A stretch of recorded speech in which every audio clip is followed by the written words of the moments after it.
오늘은 미가서 5장 2절 말씀을 통해서 예수님 베들레헴에 나신 이유라는 말씀으로 우리가 은혜를 같이 나누고자 합니다. 하나님의 은혜가 모두에 충만히 마시길 주의 이름으로 축원합니다.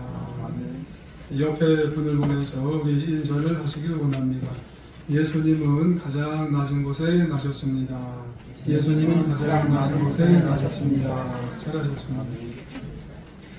오늘은 지난주에 이어서 기독교 절기상 예수님의 오심을 준비하는 강림절 네 번째 주일입니다.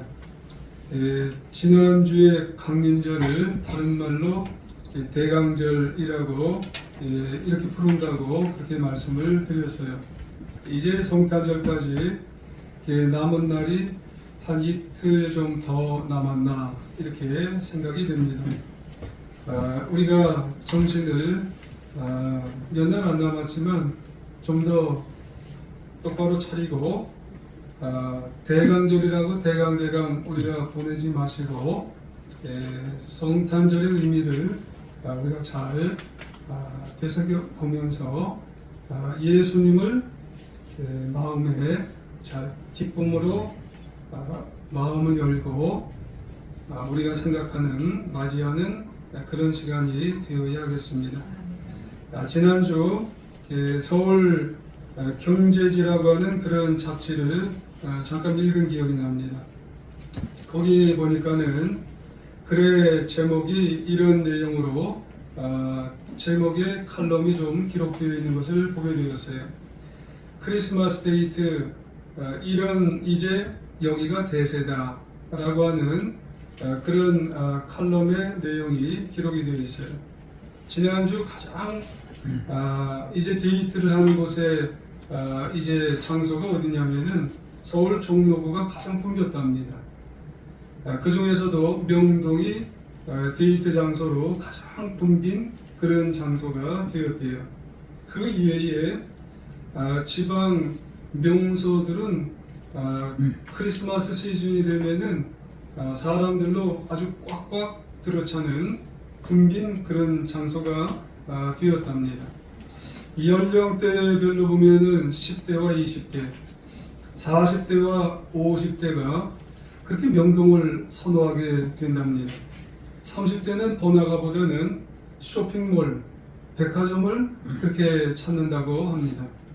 60대 이상은 공원을 그렇게 찾는데요. 이거를 보면서 어디를 찾느냐가 중요한 것이 아니라 좀 안타까운 생각이 드는 것은 뭐냐면은 이 크리스마스가 되면은 이런 시즌이 되면은 옛날과는 다르게 그냥 노는 날, 그냥 즐기는 날, 그냥 여행 가는 날, 보통 대부분의 사람들이 이런 생각으로 이 마인드라고 해야 되나요? 마음이 이렇게 변화하게 되었다고 그 기자가 그렇게 마지막에 귀결을 하게 되었어요. 그것을 보면서 우리는 어떤가 하는 그런 생각이 조금 들었어요. 저와 여러분은 성탄 시즌이 되면은 과연 어떤 마음을 갖게 되었나요? 비단 몇 년과 내 마음에 성탄이 되면은 과연 나는 어떤 마음으로 성탄 이 시기가 변화되는 것과 마찬가지로 나는 어떤 마음이 과연 되어 있느냐 하는 그런 말씀이에요. 여러분, 우리는 정신을 좀 차려야 된다는 말씀이에요. 여러분, 정신을 차리지 않고 이 성탄 시즌, 성탄절에 예수님 오시는 것에 대한 마음을 우리가 갖지 아니하면은 똑같아지는 것은 시간 문제가 된다는 말씀이에요. 제가 지난주 14일 한 열흘 채 안 되는 것 같아요. 결혼식을 갔다 왔어요. 시내의 시청이죠. 아주 우리나라 최고의 시내를 갔다 오게 되었는데 정말 거짓말처럼 성탄 트리를 제가 구경을 못했어요. 캐롤 소리도 듣지를 못하고 그렇게 왔어요. 어디서 와 하는 그런 함성 소리만 한번 듣고 왔어요. 옛날 같으면은 탄일종이 땡땡땡 하는 그런 소리도 제가 듣고, 저들밖에 한밤중에 양 틈에 자던 목자들 뭐 이런 소리도 굉장히 많이 들었는데, 이제는 그런 소리도 듣지를 못합니다. 그래서 정신 차리지 않으면 정말 성탄에 관한 생각이 이게 많이 바뀌는 것 같아요. 분위기에 따라서 나도 좀 즐겨야 되지 않나? 그러다가 결국에는 이 성탄이라고 하는 것이 생각 속에서 나도 분위기에 맞춰서 지내야 되지 않나 하는 그런 안타까운 마음들로 피어나가 된다는 거예요. 참 두렵다는 그런 말씀이죠. 그런 의미에서 성탄의 주인이신 예수님에 대해서 오늘 잠시나마 우리가 한번 생각해 보고자, 나누고자 하는 그런 시간을 갖겠다는 말씀입니다. 오늘 제목이 뭐냐면, 예수님 도대체 어디서 나셨나? 베들레헴에서 나신 예수님이라고 하는 그런 말씀이에요. 성경 말씀에 보면은 예수님께서는 예루살렘에서 안 나셨어요. 예루살렘은 이스라엘의 수도 아니에요? 그 휘황찬란한 수도에서 안 나시고 베들레헴에서 나셨다는 거예요. 여러분, 베들레헴이라고 하는 것은 떡집이라는 의미예요. 여러분, 작은 유대의 도시예요. 구약에서는 이 베들레헴을 뭐라고 부르냐면은 에브라다, 에브랏이라고 하는 말로 부르는 거예요. 역사적으로 아주 작은 그런 도시다, 이런 말입니다. 우선 구약에서 이 도시에서 무슨 일이 있었냐면은 야곱이 라헬을 장사시켰던 장소예요. 롯이 보아스와 결혼해서 살던 장소가 바로 베들레헴이에요. 근데 무엇보다 중요한 것은 이 베들레헴이 다윗의 고향이라는 점이에요. 특별히 이것이 의미 있는 것은 뭐냐면, 다윗의 성인이 베들레헴에서 구원주, 구세주 예수님이 나셨다는 게 이게 참 이게 의미 있고 중요하다는 거예요. 조그마한 섬인 이 베들레헴에서 예수님이 나셨다는 게 이게 아주 중요하고 이게 아주 의미 있다는 그런 말씀이에요. 그래서 이 사실, 베들레헴에서 예수님이 나셨다는 이 사실이 너무 중요하기 때문에 예수님 오시기 700년경에 미가, 오늘 우리가 읽은 이 미가서 5장에서 예언이 되었어요. 그래서 미가서 5장 2절에서 베들레헴 에브라다야, 같은 말이에요. 신약에서는 베들레헴이라고 읽었지만 구약에서는 에브라다, 같은 말입니다. 너는 유다 족속 중에 작을지라도 이스라엘을 다스리는 자가 네게서 내게로 나올 것이라. 그의 근본은 상고에 영원히 있느니라, 이런 말이에요. 그러니까 하나님께서 이스라엘을 다스리는 자, 이 사람이 누구예요? 메시아라는 말입니다. 한마디로 구원주 예수님 그곳에 보내시겠다는 그런 말씀이에요. 그런데 근본, 이 근본이라는 건 근원이라는 말이에요. 영원부터 존재하는 분을 보내시겠다는 말씀이에요. 여러분, 영원부터 존재하는 분은 한 분밖에 없어요. 그분이 누구냐면 하나님이세요.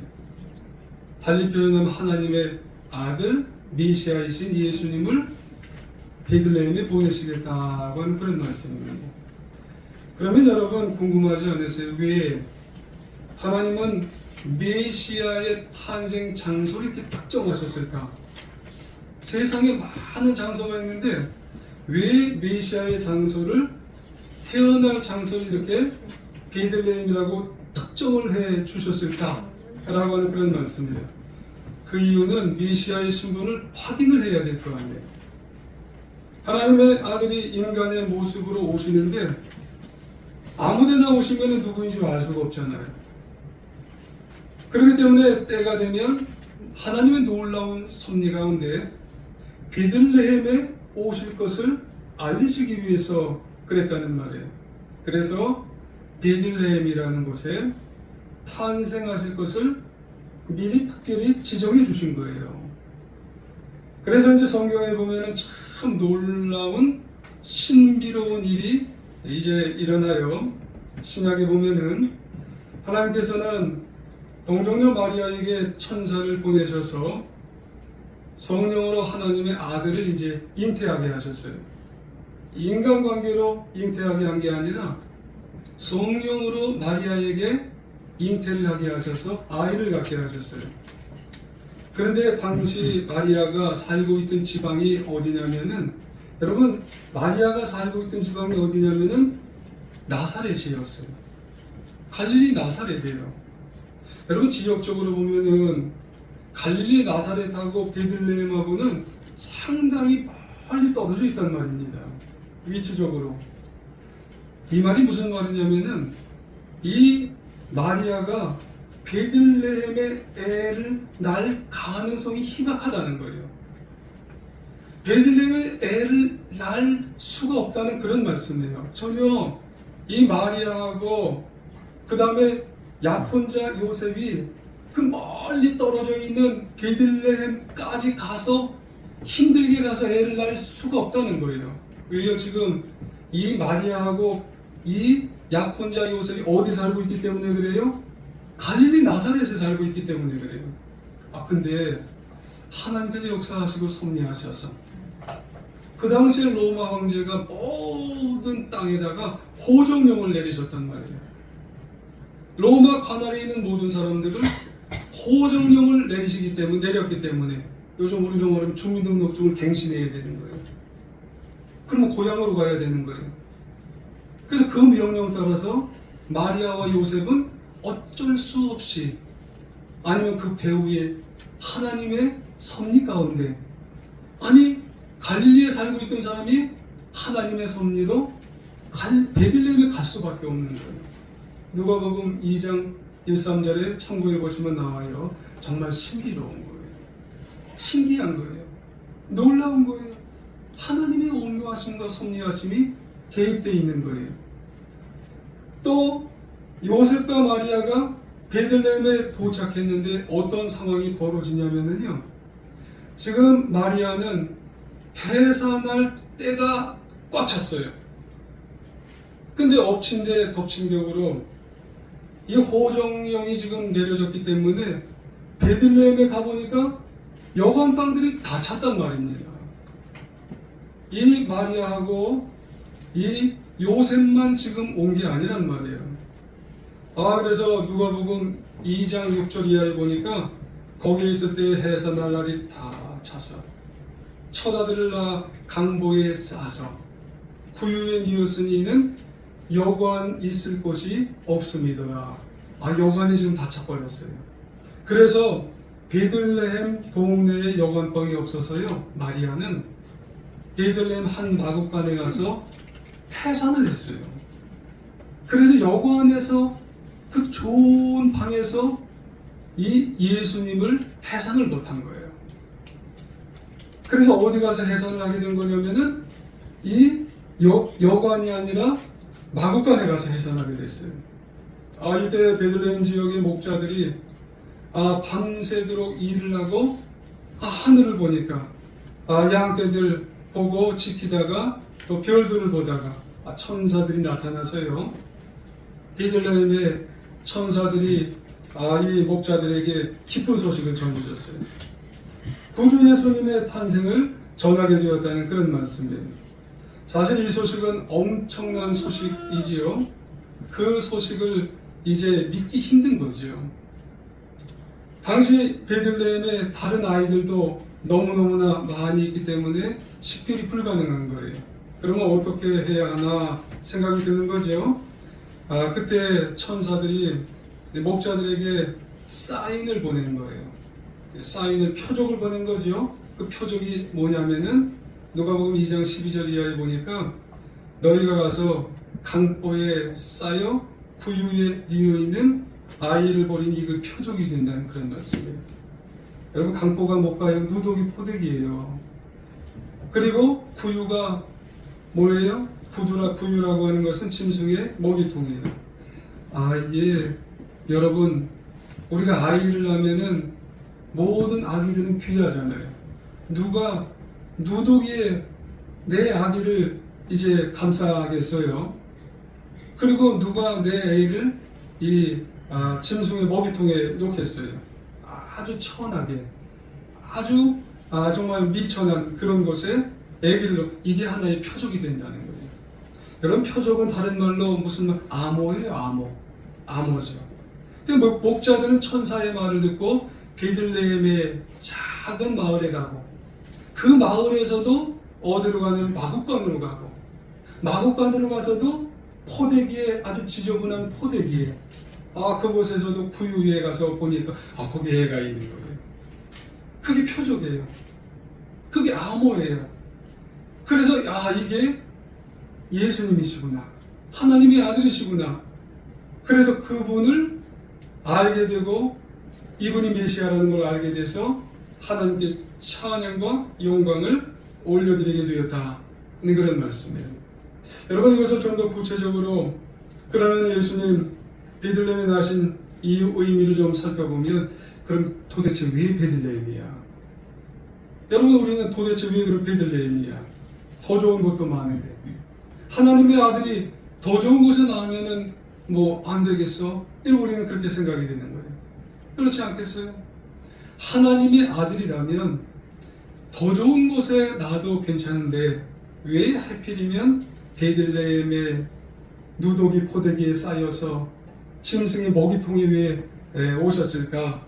여러분, 이 의미를 두 가지만 좀 더 살펴보면, 한 가지는 뭐냐면 모든 인류를 구원하시기 위해서라는 거예요.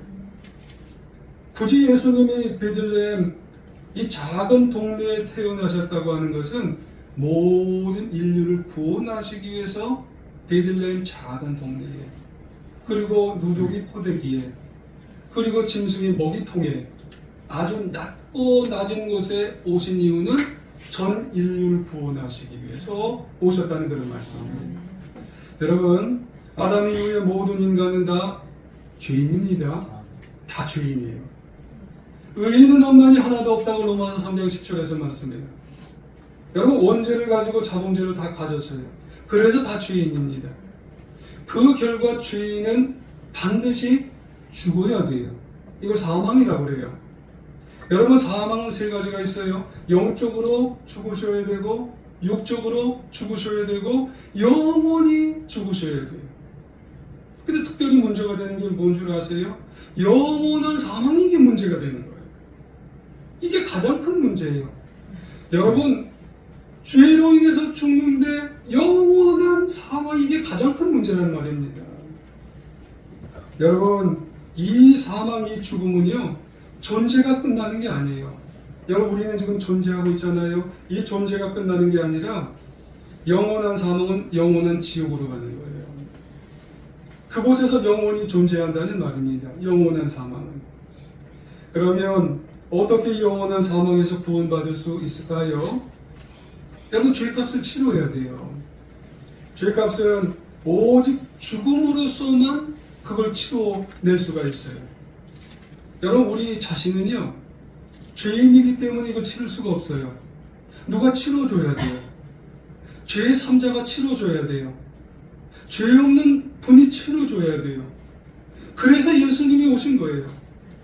그래서 예수님이 가장 낮은 곳에, 여러분, 피를 흘리시기 위해서, 대속해 주시기 위해서 이 세상에 오셨다고 하는 그런 말씀이에요. 그런데 예수님이 왕으로 한번 오셔보세요. 예수님이 귀족으로 오셔보세요. 그러면 귀족으로 오시고 왕으로 오셨다고 하면은 평민인 내가, 그리고 정말 천민인 내가 왕으로 오시고 귀족으로 오신 예수님께 다가갈 수 있을까요? 못 다가가요. 여러분, 타워 팰리스 같은데 예수님이 오시면 나는 타워 팰리스 못 올라가요. 청와대 같은데 예수님이 오셔요? 나는 청와대를 못 들어가요. 그래서 베들레헴에 정말 그런 정말 낮고 천한 곳에 예수님이 오셨다고 하는 그런 말씀이에요. 그래서 예수님도 말씀하세요. 요한복음 3장 16절에 하나님이 세상을 이처럼 사랑하사 독생자를 주셨으니 이는 그를 믿는 자마다 멸망치 않고 영생을 얻게 하려 하심이니라. 가장 낮은 곳에 천한 곳에 오셔서 누구든지 그분을 영접하여 믿기만 하면 여러분 구원받는다는 말씀. 그래서 오신 거예요. 한 성경 원장님이 아이들에게 말씀을 이렇게 잘 가르쳐 주세요. 오늘 우리 성민이 성찬이도 이렇게 와서 이렇게 배우고 그러는데 우리 원장님 선교는 말씀 가르치잖아요. 그래서 원장님이 이렇게 잘 가르치는데 한 아이가 질문을 하는 거예요. 원장님 하면서 이렇게 손을 들었어요. 예수님이 저를 알까요? 하고 이렇게 말씀을 이렇게 질문을 했어요. 아마도 원장님이 예수님이 어떤 분인지 아마 설명을 해주고 있었던 모양이에요. 그러니까 아이가 너무 궁금한 것 같아요. 그런 예수님이라면 나를 알까요? 하고 이렇게 질문을 했던 것 같아요. 과연 예수님이 자기를 알아보고 나를 좀 구원해 줬으면 좋겠는데 나를 어떻게 알까? 세상에는 사람도 많은데. 그때 원장님이 요한복음 3장 16절 말씀을 하시면서 물론이지 예수님 말이야 세상의 모든 사람을 다 아시기 때문에 너희들도 안단다. 그러니까 얘네가 너무 좋아하는 거예요. 여러분, 그러니까 우리 모두는 이 세상에 낮고 천한 곳에 오신 그 예수님, 나보다 더 낮게 천한 곳에 예수 믿기만 하면 되는 거예요. 영접하기만 하면 되는 거예요. 마음에 모시기만 하면은 나도 구원받는 줄 여러분 기억하시기를 원합니다. 예수님 우리는 누구나 두 팔 벌려서 정말로 마음속에 받아들이기를 원하시는 분이라는 사실을 여러분 기억하시기를 원합니다. 그래서 예수님은요 베들레헴에 오신 거예요. 그 아주 작은 동네에, 그것도 말구유에 정말로 아주 천한 곳에 오신 것은 그런 의미가 있기 때문에 오셨다고 하는 사실입니다. 한 가지 더, 예수님이 왜 베들레헴에 나셨을까? 고난을 공감해 주시기 위해서. 여러분, 굳이 예수님의 베들레헴 그 작은 동네 그 구석지기에 태어난 이유는 우리들이 고통받고 우리들이 어려움을 당하고 우리들이 고난을 당한 것을 이해해 주시기 위해서 오신 거예요. 좀 어려운 말로 모든 인간의 고난을 동정해 주시기 위해서, 또 다른 말 체휼해 주시기 위해서, 영어로는 sympathize, 우리들이 이해해 주시기 위해서 이 세상에 그 낮고 천한 곳에 예수님은 오신 것이에요. 그래서 히브리서 4장 15절에 보면은요, 우리에게 있는 대제사장은 예수님이죠. 우리의 연약함을 동정하지 못하실 이가 아니요 모든 일이 우리가 똑같은 시험을 받은 이로되 죄는 없으세요. 그렇습니다. 예수님은 한 인간으로서 이 세상에 오셨는데 베들레헴과 같은 동네, 아주 작은 동네에 태어나셔서 고생을 또 엄청나게 하셨어요. 말구유에 태어났죠. 무더기 강보에 쌓였죠. 헤롯 왕으로부터 핍박은 또 엄청나게 당하셔서 이 애굽의 피나는 또 가셨어요. 그 후에 나사렛 시골 마을에서 고생을 하셨어요. 왜 그랬어요? 아버지가 못 살았어요. 아버지가 여러분 가난한 목수예요. 그러니 이 아버지가 좀 얼마만큼 잘 살아서 아들을 좀 잘 해줘야 되는데 이 아버지가 또 일찍 돌아가셨어요. 그러니 자기 형제들을 또 이게 먹여 살려야 되잖아요. 소년가장. 소년가장이 이게 얼마나 힘들어요. 여러분 지금도 소년가장 힘든데 그 옛날에 또 얼마나 또 소년가장 힘들어요. 엄마도 또 해드려야 되는데 얼마나 고날픈 여러분 현실이에요. 그리고 공생애 때는 더 힘든 거예요. 공생애 때는 공생애 때는 참 힘든 거죠. 배고파요. 목말라요. 또 피곤하고 광야 생활도 해야 돼요. 또 미움은 또 그렇게 또 왜 예수님을 미워하는지, 세상을 구원하러 오신 분을 왜 이렇게 또 멸시를 하는지, 또 예수님을 또 그렇게 못살게 구는지, 고독해요. 또 다른 사람은 또 다 또 한 팀으로 몰고 예수님만 그냥 다 그냥 납부돼요, 그냥. 그러다가 결국은 십자가에 고통을 당하셔서 죽으셨어요. 한마디로 인간이 경험할 수 있는 모든 고난과 고통은 누가 당하셨냐면 예수님이 다 겪으셨어요. 그러니까 가장 높은 하나님의 아들이 우리와 똑같은 사람이 되어서 가장 천한 것을 다 겪으셨단 말입니다. 그러니 우리와 다 공감을 할 수 있잖아요. 우리가 어려움을 당해도 다 위로하실 수 있는 분이에요. 우리 인생살이에 세밀한 것을 다 아실 수 있는 분이 누구예요? 예수님이세요.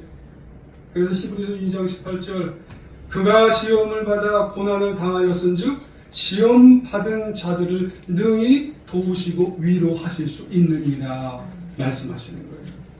여러분, 예수님이 그냥 단순히 하나님의 아들이라면, 단순히 그냥 하나님의 아들로 하나님 옆에서 보호자 옆에서 그냥 앉아서 떵떵거리는 하나님의 아들이라면요 우리는 이해하지 못해요.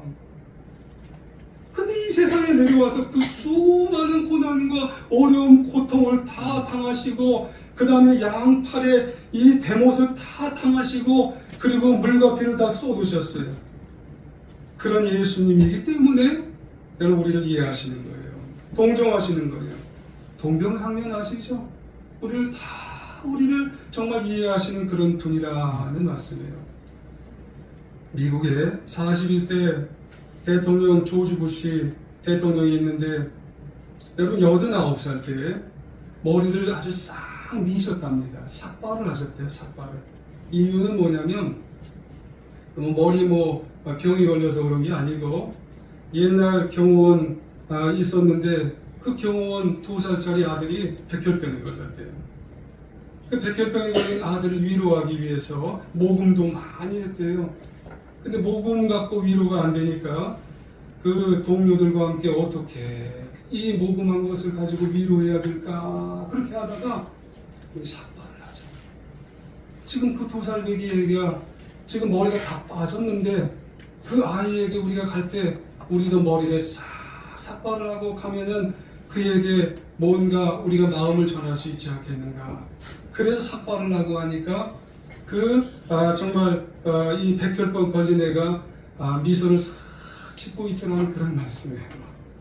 여러분, 이것이 예수님이 이 세상에 오신 우리를 동정하기 오신 그런 모습이라는 말씀인데 그 의미가 어디에 있냐면 베들레헴에 오신 이유가 거기에 있다는 말씀입니다.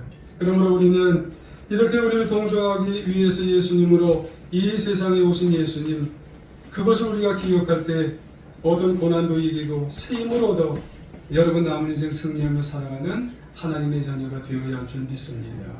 아무쪼록 왜 하나님, 왜 정말 좋은 것도 많은데 왜 예수님 베들레헴이야? 아니에요. 온 세상을 구원하시기 위해서, 나를 이해하시고 동정하게 하기 위해서 여러분 깨달아서 이제 예수님을 내 마음에 그런 예수님을 확실히 모시기 바랍니다. 이 성탄절에. 그리고 모셔서 승리하는 인생이 되어서 남은 인생 임마누엘로 여러분 함께 걸어감으로 말미암아 여러분 예수님을 통해서 항상 기뻐하고 승리하는 우리 사랑하는 성도님들 다 되시기를 간절히 주의 이름으로 축원합니다. 우리 기도 한번 하겠습니다. 하나님